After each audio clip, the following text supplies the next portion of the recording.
Taiwan पर नजर गड़ाए बैठे चीन को मुंह तोड़ जवाब मिला। यह जवाब खुद ताइवान ने दिया। उसने दावा किया कि चीन ने जनवरी के बाद वहां अब तक की सबसे बड़ी घुसपैठ की और उसके 22 लड़ाकू विमान ताइवान की सीमा में घुस गए। ताइवान की सरकार ने बताया कि चीन ने फिर से गुस्ताखी की और एक बार फिर अपने लड़ाकू विमानों को उसकी हवाई सीमा में भेज दिया। ताइवान ने जानकारी दी कि चीन के 22 लड़ाकू विमानों ने उत्तर पूर्व से ताइवान के एयर डिफेंस आइडेंटिफिकेशन जोन में एंट्री ली, जिसके बारे में पता चलते ही ताइवान के लड़ाकू विमान जवाबी कार्रवाई के लिए उड़े और चीन के विमानों को खदेड़ दिया।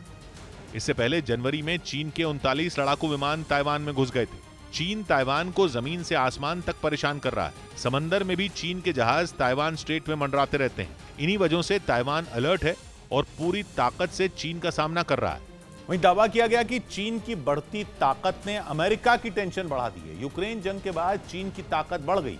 वो समंदर से आसमान तक खतरनाक हथियार जुटाने में लगा है, जिनमें हाइपरसोनिक हथियार भी शामिल हैं। चीन की हाइपरसोनिक मिसाइलें तो इतनी खतरनाक हैं कि वो अपने साथ परमाणु हथियार भी ले जा सकती हैं।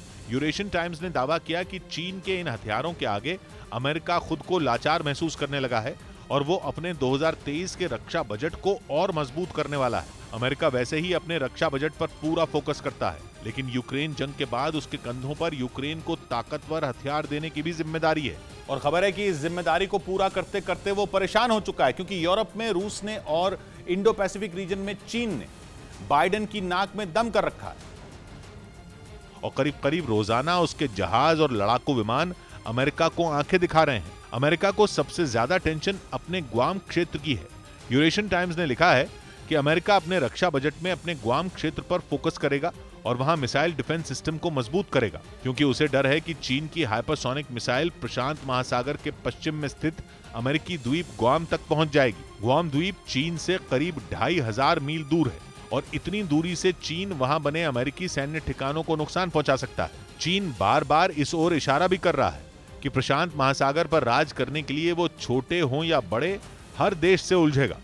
उसकी वजह से जापान और ताइवान की नींद पहले से उड़ी हुई है और अब अमेरिका भी इस लिस्ट में शामिल हो गया है, क्योंकि पहले वो केवल ताइवान और जापान की सुरक्षा पर बोल रहा था, लेकिन अब उसे अपने इलाकों की भी चिंता सताने लगी है।